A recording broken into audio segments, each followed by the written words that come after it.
Ass up, man. You too soft for these hoes, man. You know what we do? We're going to start right now. That's right. I'm going to kick it off. This is I'm So Famous Media podcast Yes, ladies and gentlemen. where the not so famous can get they shot at the belt. Y'all And like today that? we got Jerry Law, big time comedian. Let me get a Yeah. standing off. I would tell y'all who he didn't work with, but I'm going to let him tell you. Straight out of Oakland. Straight out of Oakland, California, where we spark it on. You give a shout out to my niggas on the darkest corners. I remember drinking Hennessy and smoking weed, fantasizing about things we grow to be. That was one of the first Tupac songs I had learned when I was out there in the Shout streets. out to What's up, Pac, man? Yeah, it's your boy Jerry Law, 2 Raw, man, Old California, man. Yeah, comedian extraordinaire, man. What's up, Black man? I've been working with a lot of people, man. And coming up, I got a lot of people I'm working with. I know. That's You what's working up. so hard out here, man. Man, you know, can't stop, won't stop. I can't wait till you get that big check. Man, who you telling? I can't wait either. You at the door, knocking in. That's right, man. We also got D Good in the building, man. Ladies and gentlemen, how y'all doing out there? Welcome to the show, man. We doing it real live. It's gonna be a lot funny. Got funny shit going on. So I just want to, get to the point. I want to know where you from.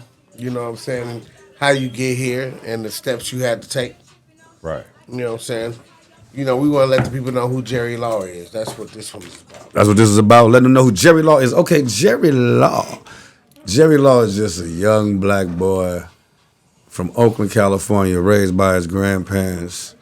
Grandfather from the South. He was Chicago. I mean, he from back east. He was Chicago. Grandma from Chi-town. Louisiana. Yeah. Shout out Chi-town, South Louisiana, man. Love that vibe.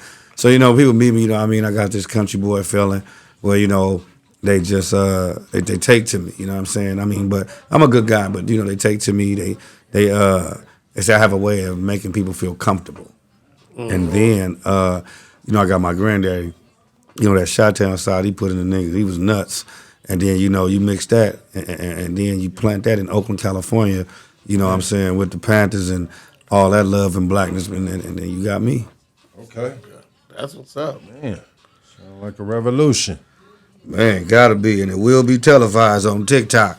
So that's how you got to Oakland from the South. Oh yeah, no, I was born and raised in Oakland. My people came from there, and so my mom and everybody was born and raised in the town. So yeah, I'm Oakland bred, man. Oakland born, Oakland bred, Oakland raised, man. Okay. So what made you get into comedy? What made me get into comedy? I'll be honest, and I tell people, I didn't find comedy. Comedy found me. And what I mean by that is, there's some music somewhere. What is it?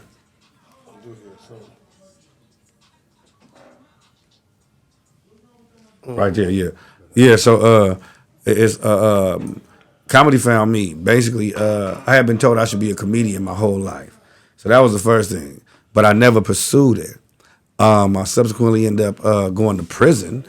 And that's when I guess I honed my skills, you could say. I had my first show in prison.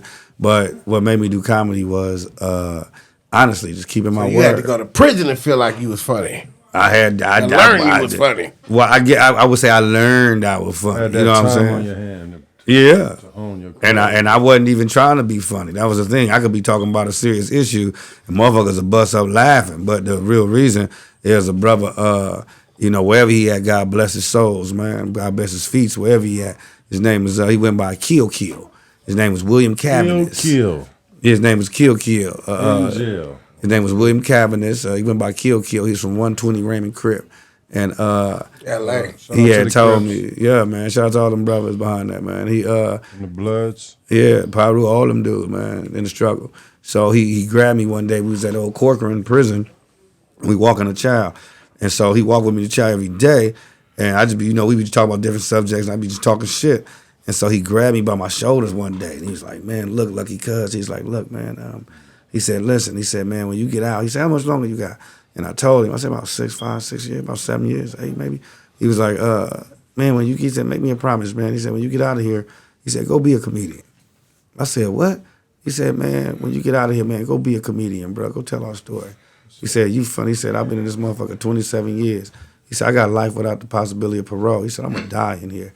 He said, man, when you get out, go be a comedian, man. Go tell our story.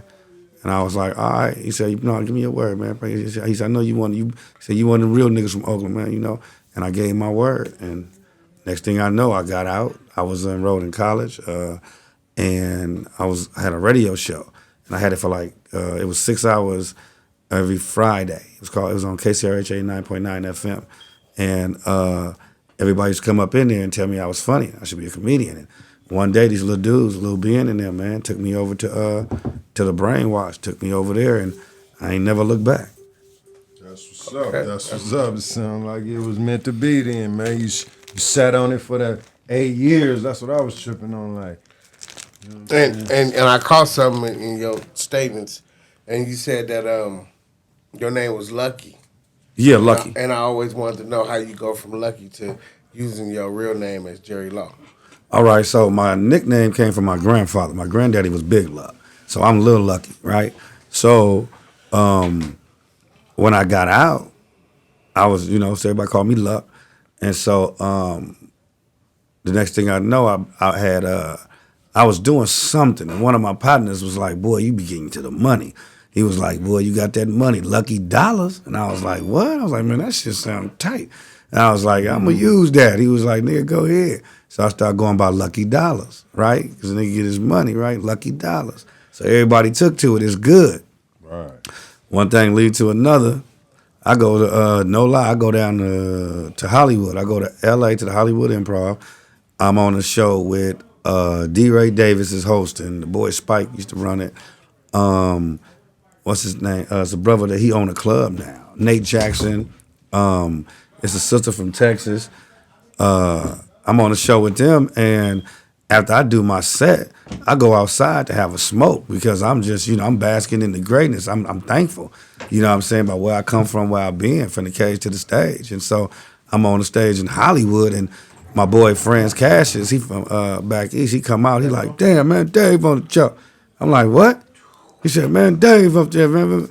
And I couldn't understand. He said, Chappelle, man, he on stage. I'm like, what? Nigga, I put the weed out, slung the drink back, walked up in there. I was sitting like the second row from the stage, and I was just looking at Dave Chappelle. I was looking at the comedy god. I said, God damn. And he just spoke to us. And so when I got back home, I was coming up back to the Bay. There's a club named Tommy T's. This is my home club where I grew up at in comedy. Met a lot of people through there and learned the game a little bit. And so they called me to the club and said, hey, we got this letter here. It was a cease and desist. Motherfucker had copyrighted my name. And during this time that they copyrighted my name, I was talking to a brother by the name of Chris Spencer down there, and he was telling me, like, Jerry Law, man, go with your name. He said, that's just a good name, go with your name. And so I was, like going back and forth. So when this no cap, Jerry Law, it hit better than Lucky to me. Yeah, when it came about, I'm like, damn. So I was going back and forth, and then when that happened, it pushed me to where I needed to be, and it was just like a lesson for me that it taught me that sometimes you think you where you want to be and need to be, but then you got to get out that comfort zone. So something happened to push you where you need to be, and that's what happened. I got pushed where I needed to be. Jerry Law. Jerry Law. Jerry Law. Yep, fresh in the flesh. I like Never that look better. back, huh? Never look back, man. Never look back. Never look back, man. Since then, I done performed with, like I say, Dave Chappelle was on the stage. Spike came to me after the show and said, boy, you is lucky. You just performed with Dave Chappelle. I said, wow. Okay, I mean, because you know what? You have lived the Forrest Gump life because you done met people that normal people don't meet. Yeah. So you have lived the Forrest Gump. My eyes been open. I've been gawking. God damn, what it did. Okay, so what was in your mind frame when you just said you was gonna do it and you felt like you was gonna be good at it, or like what, you know what I'm saying? What was that process was? I mean, anybody can tell you, oh yeah, you good and you funny and all that, but what clicked in your mind that way you feel like? Right. For me, it was natural. It was natural, man. It was like hitting the 7 on the dice, boy. Shooting for that thing. It was natural for me. Was it like seeing people reactions on a daily, just interacting with There people? was one point in time where it brought me joy to bring my niggas joy. Yeah. Behind the wall, seeing some of my niggas, they tight. These niggas don't laugh at nothing. And I'm busting jokes and they laugh, and I'm like, nigga, if I can make you laugh, nigga, and I knew. And then it was just, it went from that, I guess I was cultivating, because it went from that to now, I mean, I love to spread joy and laughter to people. You know what I mean? Love to, somebody down and they hit me like, it'll be after a show, somebody come and say, man, I needed that laugh, man, good looking. Right. And so even in these in Instagram, it's this new thing called comments, I always leave a positive note because there's a lot of negativity out there, but not that much positivity. So I want to just stay positive, man. I keep my light. Just like that, but yeah. Okay. How many shows you think you done so far now then? Woo, I don't even count. I've been in the comedy game 8 years. And in the 8 years, in my hometown of Oakland, California, I've got to perform at the Paramount Theater 9 times. I got to open up the show for Mike Epps and some more at the Oracle Arena. That's where the Warriors won their championships at, man. I got to perform up in there, representing my city, Oakland. Right. That shit was huge because it was in the same neighborhood I grew up in. Same neighborhood I called my case in and sent me to prison. Same neighborhood that gave me freedom on that stage. Okay. Numbers of shows. Okay. Yeah, I did numbers of shows, man. I just came right now. I just came from L.A., got on the plane this morning, went to L.A., did Quake's House. That's on Sirius XM, Channel 96, Kevin Hart LOL Network. Then I jumped on the plane, came to Las Vegas, came over here fuck with my brother. You know what I'm saying? Fuck with the homies and, jump on this podcast. And, hey, man, then tonight, say we do this for another 20, 30 minutes, whatever, you feel me? Then we're going to go over there to this other comedy club. We're going to jump on stage. You know what I mean? Flex. Okay. What do most people misunderstand about you? I think the misconception about me is that I don't know. I really don't know because I don't listen to nothing. I don't hear nothing. I never. I will say that in some cases, a misconception could be the way I move. People could take it as being like cunning or boy, you really thinking about that? I just think before I move. The Creator gave me a brain to use, and I use it. And people get mad when you use your brain a little bit better than they use their brain. And they get talking about you moving fast, you cunning, you know what I'm saying? That's a word I use because that's what I heard. Said you was too slick, you moving fast, you know what I mean? So, but yeah, I don't know about a misconception though. Except some people may think, I don't know. I ain't never heard of that though. All right. Oh yeah, do you think? How would your parents describe you and what you do? Oh man, they just said I'm funny, very witty. That's what my mother told me. She said you was witty like your daddy, you very intelligent, smart like your daddy. That's what she said, you got the smarts from your daddy. Like that. And I never asked her what I got from her until I got older and realized she gave me a hoe gene. Hell yeah, man. My mama left me a hoe gene, nigga. Oh, that bitch be flaring up, nigga. In the winter, that hoe be flaring up. Oh, man, that bitch be flaring the fuck up. Good or bad? Yeah, it could be bad when you're in a relationship. I'm in a relationship now, so my whole gene, my girl, she didn't cured it. My girl cured my whole gene. I don't got that whole gene no more. That motherfucker is in remission. That's a good motherfucking thing. Shout out for the girl Q and the whole gene. Yeah. She did that, boy. She knocked me right down the side. Mine cured. Oh, you was a monster then when you was a kid. Yeah, man, I had a ball. See, I grew up fast. I used to sell dope when I grew up selling weed, and then weed money. I grew up selling weed. So I was selling the weed, did my double up, whatever. You didn't double your money selling the weed when you was young or whatever. And then I sold crack one day and gave weed up and started selling crack for the rest because it was the money come faster, you know what I'm saying? It was a different ball game. It was a little bit more serious, but, that's just my life, you know what I'm saying? So, yeah, man, I was out there hustling, man. I was out there hustling, trying to get to the next dollar. That was in the 90s, huh? All right. Yeah, man, that was in the numb me now 90s, man. That was in the new me 90s. Mm-hmm. Money. The 90s was the shit, man. You was getting money in the 90s now. Well, you've been in the comedy game for a while now. Yeah. You know what I'm saying? So, what you like best about the game? The best that I like about comedy is that if you have the gift, your gift, you hear a bunch of cliche shit. You hear, your gift will pave the way for you. Let me tell you something. Between my girl and my gift, it has definitely paved the way for me traveling, getting out of California, getting out of my town.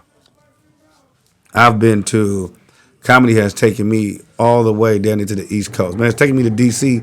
Later on this year, you know what I mean? Yeah. I done been in Oklahoma, I done been in Colorado, Colorado, I done been in Houston, in Texas, I done been to New Orleans doing comedy. I did comedy in Hawaii, you know what I mean? So. That's a nice ride then. Oh, it's beautiful, man, and it's a fun life. You make your little couple $dollars here and there. You know what I mean? You can live comfortable. How do you feel about the state of comedy now? That that the cancel culture has. Well, the state of comedy right now. Right. The state of comedy right now is in shambles to an extent, but you do have those that are going to still speak their truth.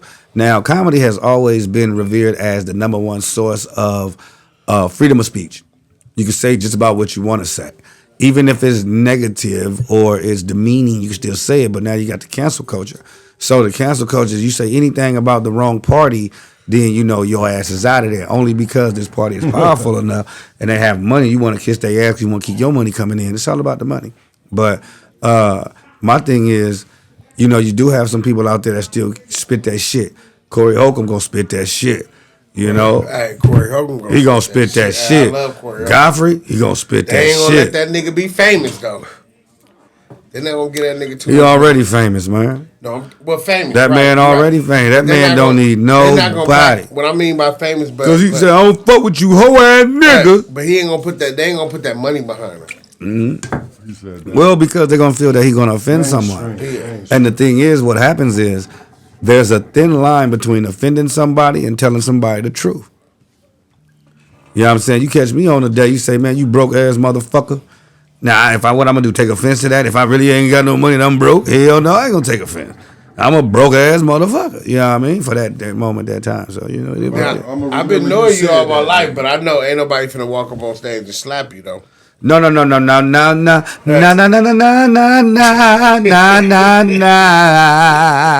I feel like you the wrong comedian to be walking up on stage trying to slap. Well, here's the deal. I don't warrant that. Yeah. I don't warrant that. And then I don't antagonize the crowd either. See, some people separate the crowd. What I mean by that is they'll tell jokes that people not gonna like and they think it's cool. I don't do that. And there's a certain art. Crowd work is an art. Right. Every comedian don't got that. I'm just a comic that's blessed to have that.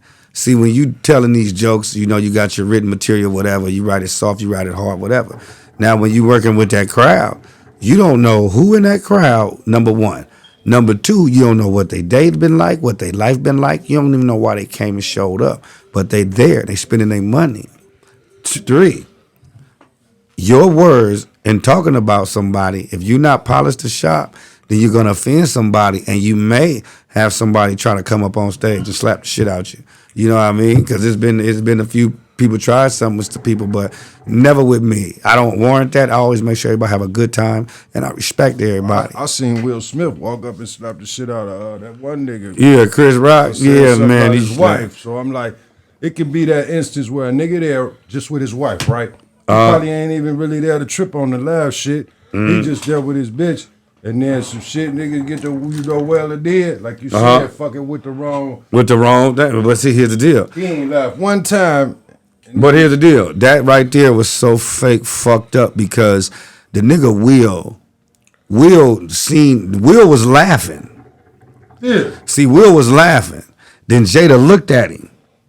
And you know that look that mama used to give you when you were young and shit, you give you that look and you straighten the fuck up? Yeah. Will straighten the fuck up because she ran a relationship. First of all, let me tell you something, man. As a man, you should never, ever be okay with your woman sitting at a red table, a blue table, a yellow table, telling your motherfucking business, homie. Right. When the fuck you got her belittling you? And then now you done join your soft ass in the mix talking about when you cry, when you nut, you cry. Who said that? That's what Will Smith said, man. Said when he come, he cry. Oh, yeah, I missed that one. That nigga said when he come, he cry. I said, boy, this nigga. So here's the deal. Now you got that, and this is what she do. So the joke he said wasn't even that bad, homie. No, it wasn't that bad. He didn't wasn't cuss a bad out, joke. did It wasn't none a of bad that, joke. man. And for him to will to go do that in front of all them white people, that was out of pocket, dude. Well, I and think then that was I the think she first put him in- night. she put him in competition with Tupac at that moment, and he felt. He felt he had to go say, what I'm would gonna walk Tupac on stage do? and see what Tupac do. Because he might have been listening to hit him up before he got to the show. Yeah, he was. That's what that was. That's what. That He might have did. And that was some more bullshit. Your daughter writing a dead man. She ain't never met Tupac in her life, man. Talking about Tupac come back and my mommy was happy with you. What did your mama tell that girl? What did she tell that girl? She wasn't even alive when Pac was around, boy. Right. What did your mama sit and tell you about her and Machiavelli? What did she say? Cause they sure got some pictures. Yeah. That Thug Passion ain't no motherfucking joke. Mm-hmm. It ain't no joke, man. She like that dog skin. She like that thug shit, man. She like that shit. Will was different. She said it. She want a nigga to grab her body to shut your ass down. Shut the fuck up. You get your ass off. Jada, get off that red table and you put that red thong on and shit your ass down. That what she looking for. Mm-hmm. She run Will. No, she running. She run Will. No, once you put yourself in a predicament to where like your wife ain't happy, and then now you finna try to do everything you want to do to try to make her happy, you kind of put yourself in a fucked up position. If she that type of woman that's gonna take advantage of that, and Jada ended up being that type of woman that take advantage of that. Some women ain't never had a man do that. Motherfucking And Jada. then here's the deal. But my thing is this, man. Above all, she waited too late in the motherfucking game to start doing this bullshit. Yeah, you can't be with no nigga for all these years. You over here fucking around with August Alsina. You done gave him that good old pussy. You got Jada. And then next thing you know, he done went crazy. He got to telling all the business. Soft ass motherfucker. My bitch still got long paper though, so I guess if your money's still long, you could jump on shit, jump in jets and No, it don't matter. It don't matter how much money she got. She ain't ready Yeah, to no. sit down. You Don't matter how can't. much It don't matter how much money she got because her ready to sit reputation, down. man. Her reputation. All right, that's what's up. think she I just ready to wanted sit your down. opinion on that. You know what I'm saying? Yeah. Okay, Jerry. If you wasn't doing comedy, what you be doing? Slanging dick. Shit, Stick up kid. I think you would have been a pimp. I think I might have been too, man. I'd have been sending them bitches, man, left and right. I'd have been, you know what I'm saying, bitch, you gonna get down with the get down, you feel me? Hey, if Nah. If you wasn't funny, you would be a pimp. That- You know what I'm saying? Because they say them pimps are funny, baby. You know what I'm saying? I got them peas, you know what I'm saying? 7 peas, baby. No, but I think that for me, though, if I wasn't doing comedy, I would have a great paying job, and it'd probably be in radio. And I'd probably be doing radio, but I would have a great paying job because I'm not afraid of hard work. And so I would have had a good paying job, man. I'd have been in a regular hustle and bustle 9 to 5 like the average motherfucker. But, you know, the creator, the ancestors, and God didn't see that fit for me. You know, God said, boy, you's a hell of a motherfucker. Let me put you in your position. Got me meeting people that I used to sit back and watch on TV, people I dreamed about. I was with Hope Flood today. I was with Earthquake. I was with my boy Ray Grady. You know what I'm saying? Shout out. You know, with Big Kenny Watt, you know what I'm saying, off the Martin show. You know what I mean? Sitting in Kevin Hart Studios, LOL Network. Tuesday, March 7th, you can tune in, hear me on there with them brothers, man, doing my thing on the radio. We ain't trying to throw no names out there, man, but you know, let the people know who you done work with. Shouts out. Yeah, I got to, man. I mean, I look at it as giving a fly. That's another thing about the society right now. Fuck See, with this is my DG. 10th year out, man. This is my 10th year out. And I told him, man, I'm going to talk my shit because it's a lot of things I've been seeing and I don't like. Like, you can't even give motherfucker props no more. You can't say, hey, black man, I'm proud of you, brother. I'm glad you're doing what you're doing, man. You're making it, man. I know where we came from. You can't pat a brother. DG, man, I'm proud of you. You know what I'm saying? You ain't out here fucking these hoes raw, eating pussy from the back no more, man. You done got your life together and gave your life to Christ, nigga. You know what I'm saying? You can say that to a brother now. Oh, man, you on that nigga dick. You doing it. Hold on, brother. You don't address me like that for one. Secondly, man, get them brothers they props, man. You got to pat your brother on the back like you do these hoes, man. Soon as you see a bitch, you be like, oh, girl, you look good. You done learned about the hair. Ooh, your ombre look good, girl. You done learned about hair. Tell this bitch to lie. You know, so come on, man. I think if motherfuckers learn how to do it, because back in the days, it was kind of, you know what I mean? It was customary. It was like, hold on, you feel me? But if we put it out there, give niggas they flowers. You hear that now. Like, give Yeah, you niggas hear it now, flowers. man. Get that man his shit, man. So- You're losing too many people. If we say it more constantly like, hey man, you doing a good job, you doing it, man. Yeah. Get that man his flowers. That'll be part of a motherfucker's deal. I think so too. I think that'd be dope, man. I mean, like I said, I always try to big up my brothers, big up my sisters, man, because we have it the hardest, and I understand that. And you never know what the next person is going through, so I always leave everybody with a kind word. Okay, that's what's up. So if you had like a young person that came to you right now and wanted to know, like, you know what I'm saying, something about the game, and what could you tell them to stay, you know what I'm saying, focus on or stay, you know what I'm saying, what could you tell them to Good get advice them or something. advice? If a young person came to me, which sometimes happen often, and I tell them, it comes down to choices and decisions versus explanations and excuses. See, an excuse only satisfies the person that's telling it, because it ain't gonna do nothing for you. You know what I mean? That's like if I had a batch of weed and I came back and my nigga done smoked half my sack. He gonna give me the best excuse he got as to why he smoked my sack up. But it ain't gonna work because your excuse ain't putting my weed back in my sack. So that ain't gonna do nothing for me. Now, if you give me an explanation, man, look, I like to smoke weed, brother. I'll replace it. I'll pay for it. That's different. So the little young brothers, you know, some of them picking up these guns, and I done been there, you know, from the guns from juvenile hall, even to prison, you know, squeezing these guns, shooting shit. Man, that shit is in the moment with your people is whatever. It's a different vibe. You in this mob mentality, but nigga, when that shit over with and you got to deal with the repercussions will come with that shit, you're not gonna be ready, because this is an arena that no man is ready for, because the game they got set up. And it's modern day slavery. The 13th Amendment clearly states in black and white. On it, man. That's what I'm talking about. Clearly states in black and white that slavery is abolished unless you have prisoners. So that means them 15 years I did in prison, I was a slave, boy. I was working for 6 cents, 7 cents, and I tell them, you don't want to give away your life. Man, that's like that ain't even $1 a day. No, it ain't.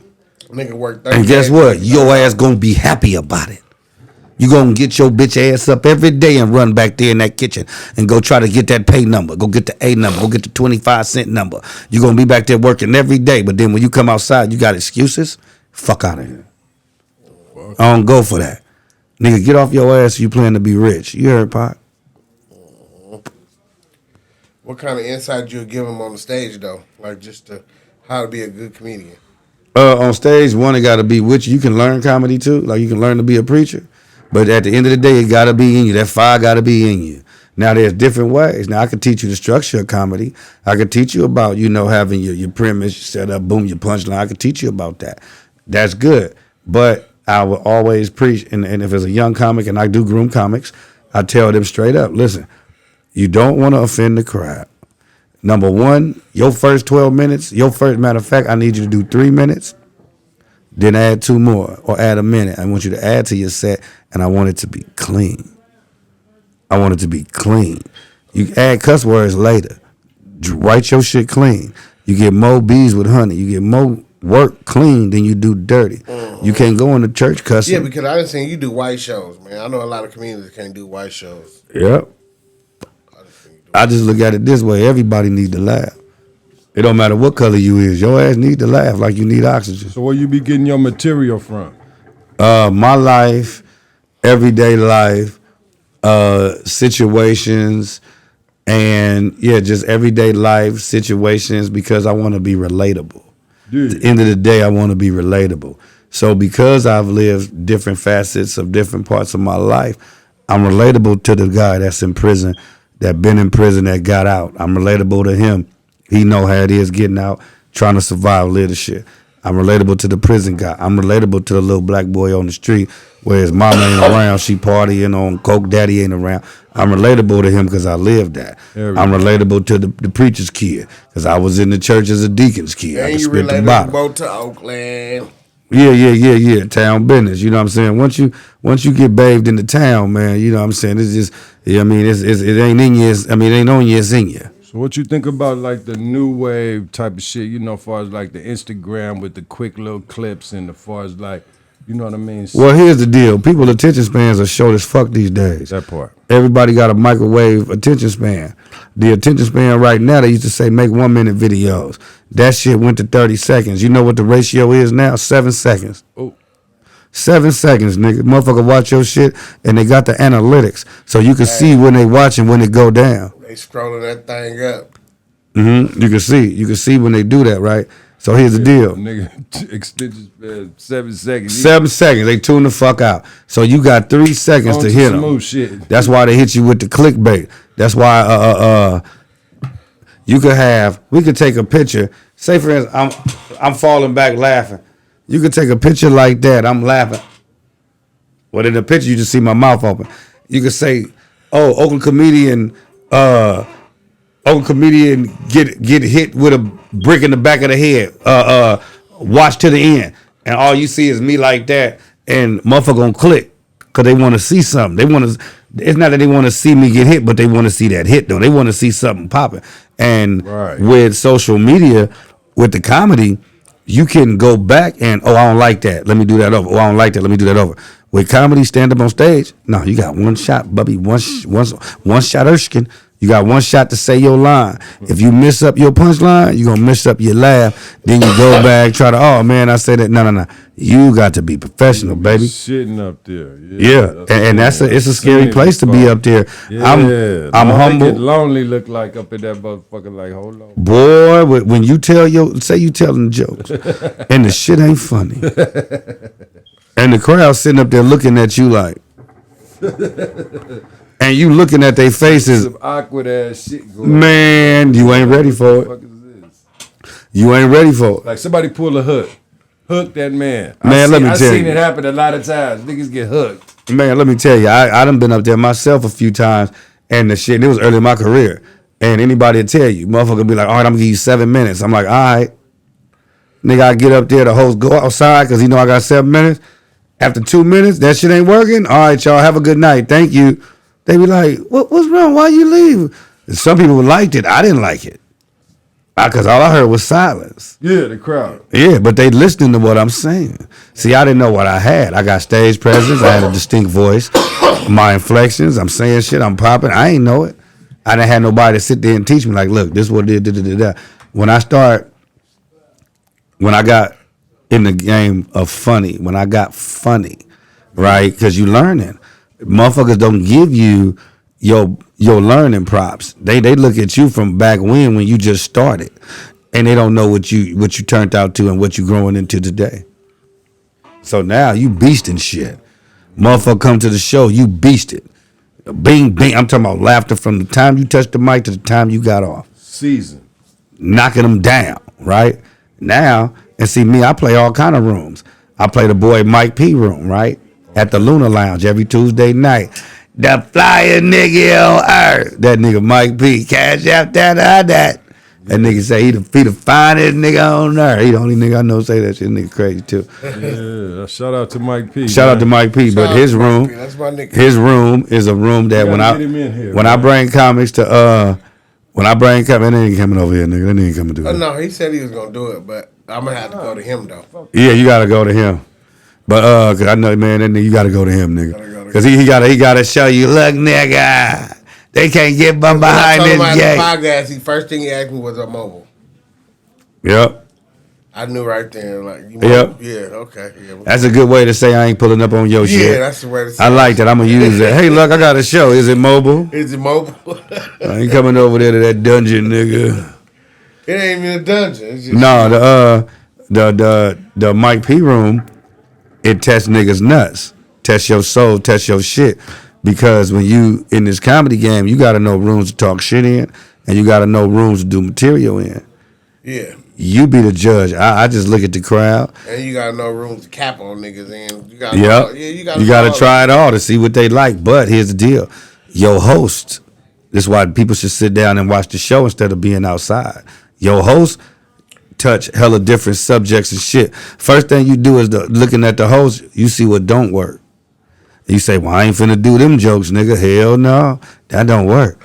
You see what they like, and you do what they like. What was your like first 5 shows like though? Like when you got out of prison after doing all them years, like, and now you on stage. Your first like 5 shows, like what was My first 5 shows, I was doing like bars.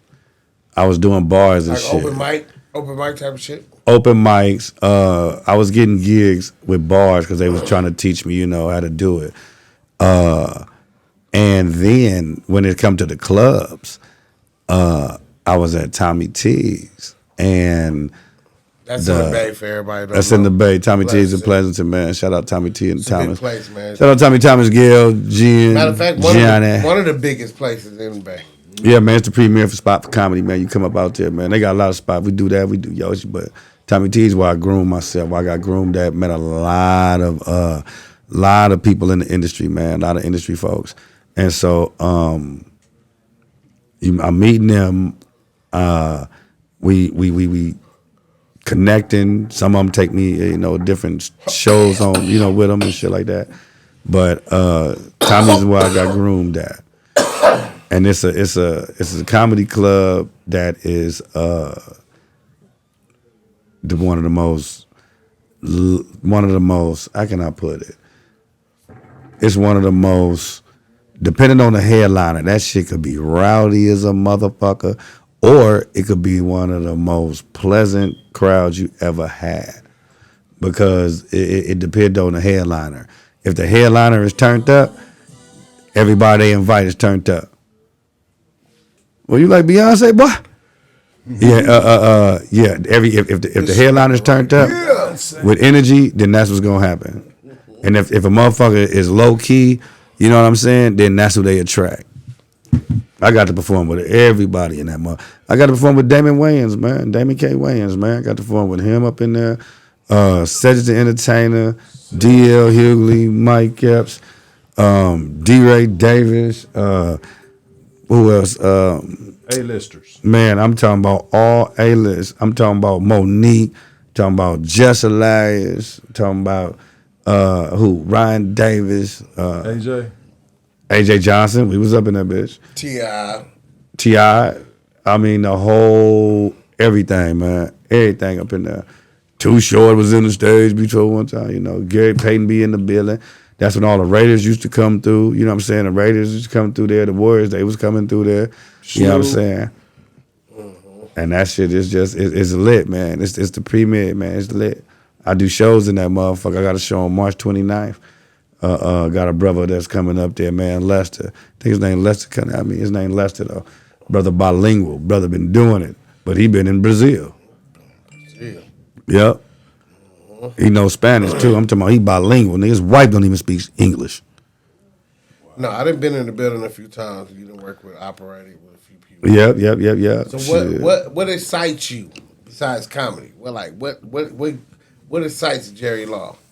Honestly, outside of comedy, not too much of nothing. Just comedy, because that shit turned me all the way out. Comedy, taking care of my son. You know what I'm saying? When he wants something, being able to provide for him, just being able to do that. Not too many niggas taking care of their kids out here. Shout out. That time, that light me up right there, man. You already know, man. Yeah, you know what I'm saying? Because not having a father like my grandpa, he Black was there. fathers, and shit. man. Shout outs for black fathers, man. BFM, Black Fathers Matter. Black fathers matter, man. We really do. Stick together, man. Raise your kids. We really do. Yeah. Me We all happen to take care of, I raised mine on my own. Yeah. Good See, you like that, like my little nephew. nephew. Man, shout out my You little nephew, raised Tom yours B. on He your raising own, his so- kid. Yep. He We raising got- his kids on his own. Hey, the average don't even count in this room right now because, I think it's like 3 out of 10, but it's 3 out of 3 right now. You feel me? 3 for 3, man. I mean, got to just get behind them because if you Baby, don't, that's a boat. So, Yeah. man, we know how it was for us. Like he spoke on the 80s and shit, the 90s and shit, you know how it was for us. And them niggas even wilder in the 2000s and shit. So, you got to stay up on your nephews. And to me, stay up on your nephews too, your cousins too, man. Yeah. All them little Them the boys. ones, you got to really. I got a new thing when it comes to my nephews. Plus, I got so many of them. But, if you're going to be a nephew, I'll be an uncle. But if you don't want to be a nephew and you on some disrespectful shit, then, hey, go out there and do your own business. You feel me? If you want to be a nephew and if you want to be a niece, you feel me, and you respect me as an uncle, then I'll be that uncle. I know how to be that uncle. Mm-hmm. But I got about 40 nieces and nephews, so that's a Yep. lot, you know what I'm saying? Potential. That is. That is. potential. It's exactly what it is. A lot of potential. But yeah, we brought Jerry Law on this podcast, you know what I'm saying? I see him out here doing his thing, making moves all over the country.